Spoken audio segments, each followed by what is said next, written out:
Good afternoon, dear friends. I'm Dr. Gautam Panduranga. I'm a consultant physician in internal medicine. Today I'll be introducing you to the basic concepts of ABG interpretation, arterial blood gas interpretation. This is a very basic or introductory class, you may call it, where you would just understand the basic primary acid-base disorder interpretation. This can be little more complex, and we will not go into the 7-step process which is sometimes done to interpret double or triple acid-base disorders. We won't go into that now. This would be just the basic interpretation for someone who is just starting with the ABG and the arterial blood gases and the acid-base disorder evaluation. Okay. So initially, please remember the normal values. pH is a measure of hydrogen ions. The more the hydrogen ions, that is acidosis, that means acidosis, and the pH is low.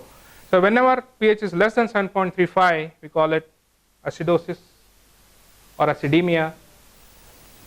Strictly speaking, it is acidemia, but for the sake of this talk and to keep it simple, we'll call it acidosis. And pH more than 7.45 would be alkalosis.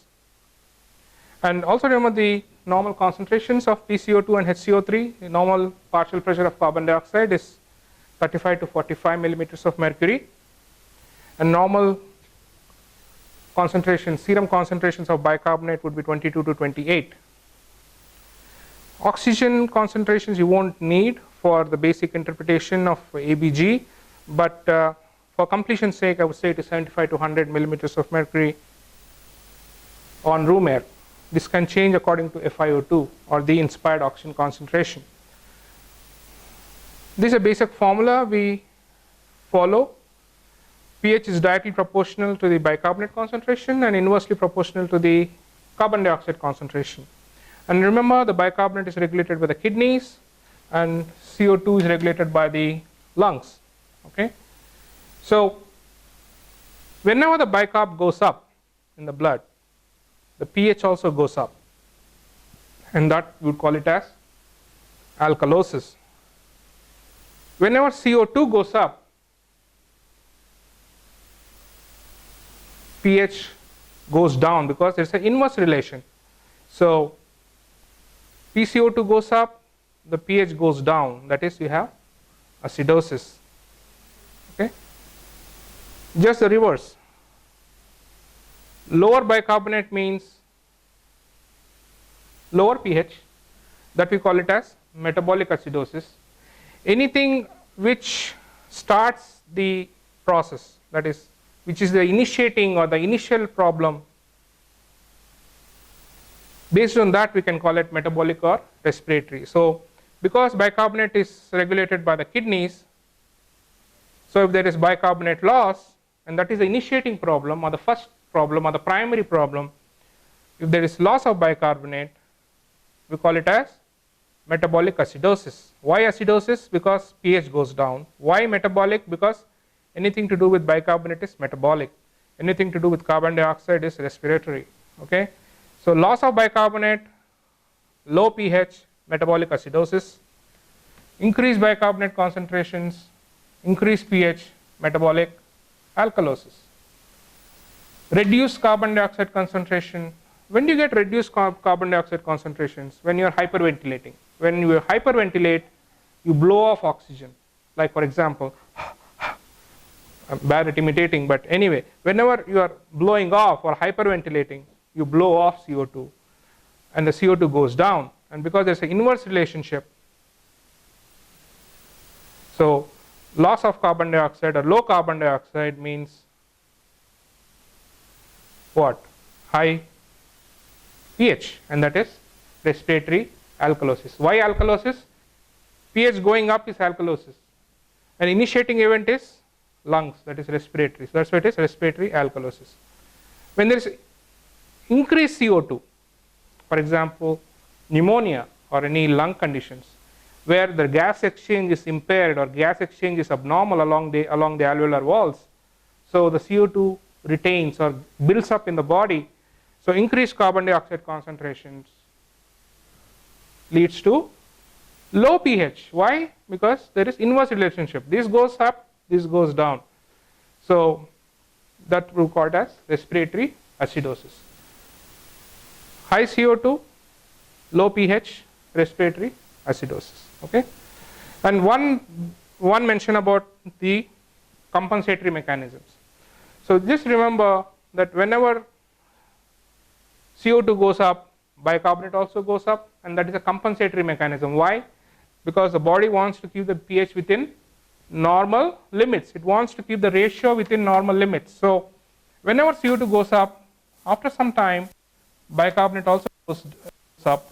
Why? So that pH can come back to normal. Okay. High CO2,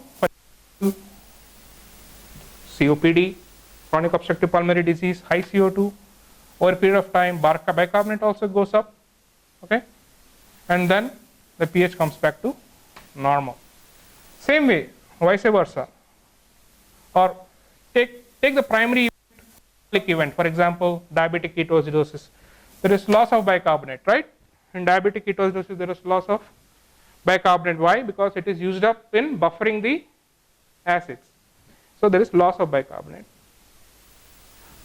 Okay. So that is a primary mechanism. Loss of bicarbonate means metabolic acidosis, right? Why acidosis? Because see, pH less than 7.35 acid, acidosis, right? Less than 7.35 acidosis. More than 7.45 alkalosis, right? So loss of bicarbonate, low pH, metabolic acidosis. And what did I say? The lungs also try to compensate. This goes down, this also goes down. Why? Because the body wants to maintain normal pH of the body, right? Because all the enzymatic reactions, all the life-saving body processes and reactions, it needs normal pH. The normal pH has to be maintained. So the body makes sure that the pH, that it brings the pH back to normal. So coming back to our example, for example in DKA, the bicarbonate goes down, and what does the body do?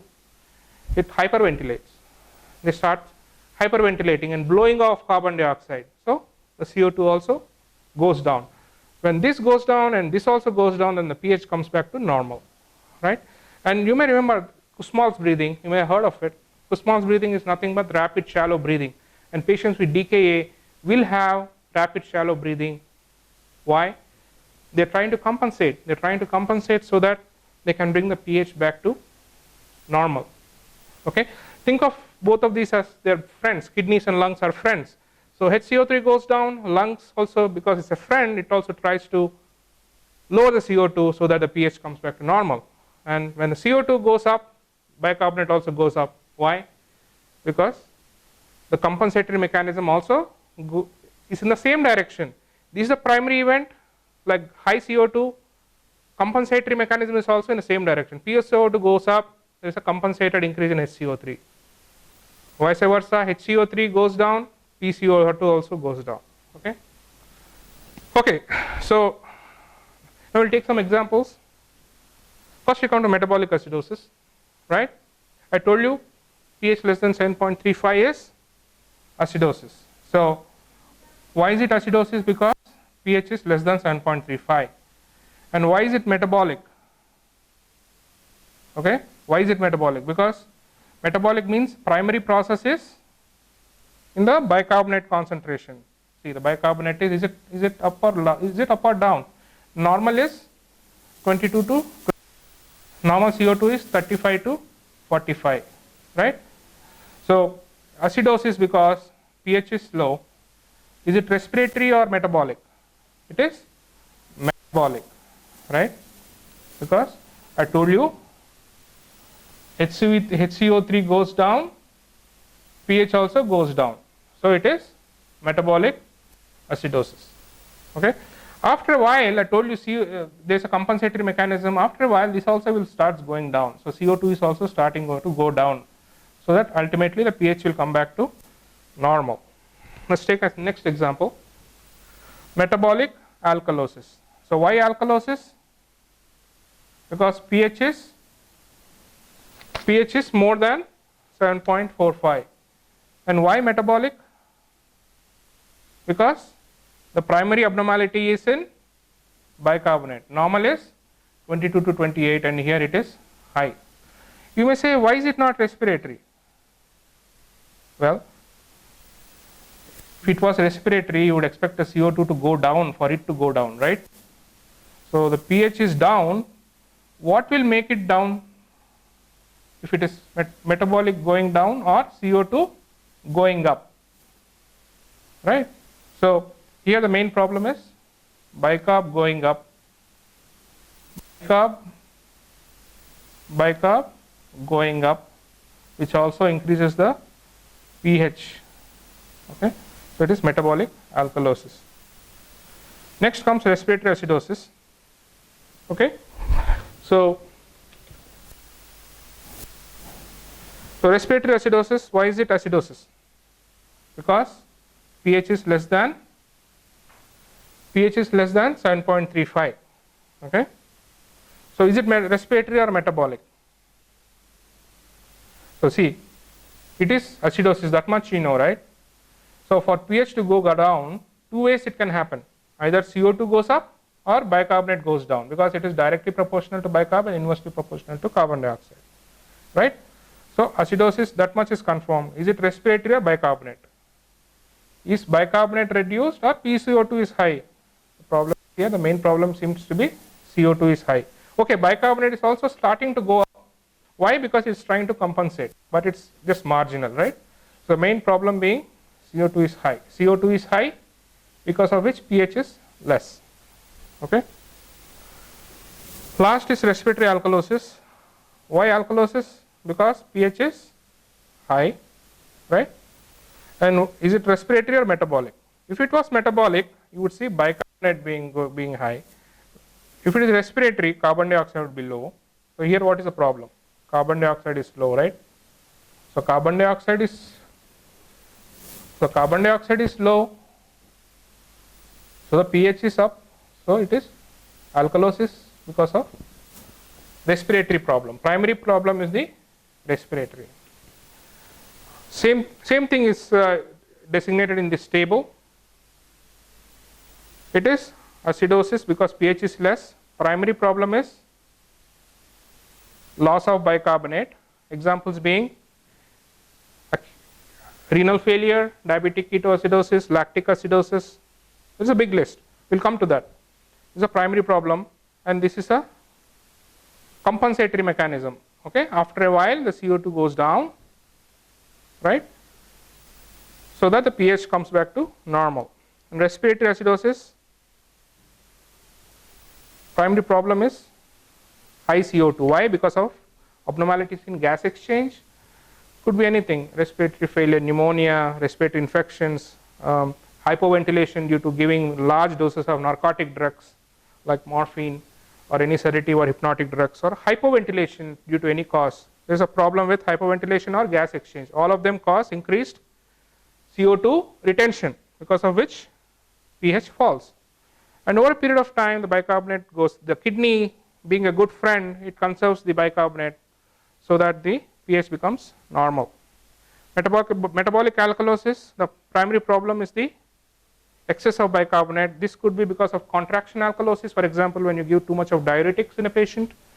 And other conditions would be, for example, when you are recurrent vomitings, when you're losing like loss of hydrochloric acid in the vomit, because the gastric contents are rich in HCl, hydrochloric acid. When you lose it, then you end up with high bicarbonate. Other situation is mineralocorticoid excess, aldosterone excess due to say for example Conn syndrome or Bartter syndrome. Okay, in all those conditions you have metabolic alkalosis compensated by CO2 also going up. Respiratory alkalosis, primary problem is loss of CO2. You see this in hyperventilation. For example, psychiatric patients. Sometimes you have patients with functional disorders or malingering. Sometimes you see them in casualty or emergency room sometimes, where they're just hyperventilating. okay, and many of them they go into tetany, what we call as carpopedal spasm, okay. They can have Chvostek sign, and Khrushchev sign also may become positive in those patients because ionized calcium falls in patients with alkalosis. So, so the example being hyperventilation. So a quick quiz time, okay, just so that confirm that you understood everything. So here, so is it acidosis or alkalosis? It is acidosis, right? Is it metabolic or respiratory? Metabolic means bicarb should fall, okay. Respiratory means CO2 should go up. Here it is actual fall in bicarb, so it is metabolic acidosis. Here alkalosis because pH is high, alkalosis. So is it respiratory or metabolic? It is metabolic, right? Because the primary problem being carbonate problem. This one is also alkalosis because pH is high. Is it respiratory or metabolic? So respiratory, right? Because you are hyperventilating. So it is respiratory alkalosis. And this one is again acidosis due to CO2 retention, and bicarb is starting to go up. Okay. So these are approximate numbers, just for the sake of examples. Okay, don't take them literally. And there are some compensatory formula. For example, let's take example of DKA. Okay, so you have loss of bicarbonate, and as a compensation you start hyperventilating, Kussmaul's breathing, so that the CO2 should also goes up. CO2 also goes down.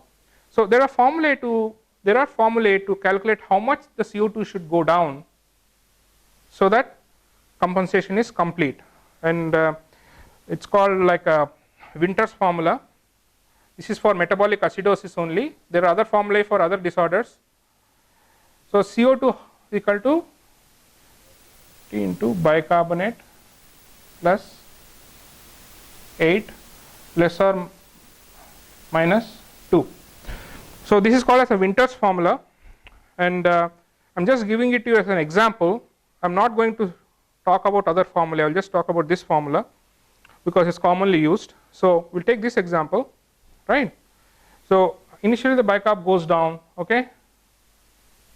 Then you start hyperventilating, so that the CO2 also should go down, right? How much should it go down? Should it go down to 20 or 15 or 10? How much should it go down? So normally you use this formula.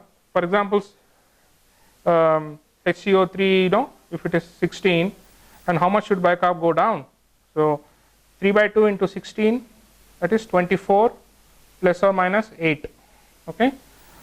So the carbon dioxide will fall to 24 plus or minus 8. If it doesn't fall to 24, plus or minus 2. 24 plus, I'm sorry. So